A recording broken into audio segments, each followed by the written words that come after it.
गुंडा पे कौन ते फौकता रे। भोजपुरी के रील बनावे वाला लोग खातिर खुशखबरी बा, काहे कि इ लोग गैंगस्टर रोल में रील बनावे खातिर दूसरा भाषा के गैंगस्टर गाना के सहारा लेत रहलक लोग। अब अरविंद अकेला कल्लू जी एक कमी के दूर कर देले बानी आ उहाँ के एगो नया गाना रिलीज भइल बा जौना के नाम ह बंदूक।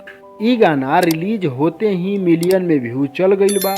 ए गाना के कल्लू और शिल्पी राज गईले बा लोग। लिरिक्स भागीरथ पाठक के बा और म्यूजिक शुभम राज SBR के बा।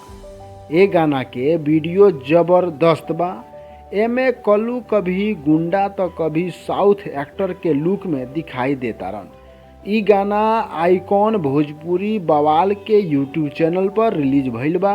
वीडियो के लास्ट तक देखे खातिर धन्यवाद।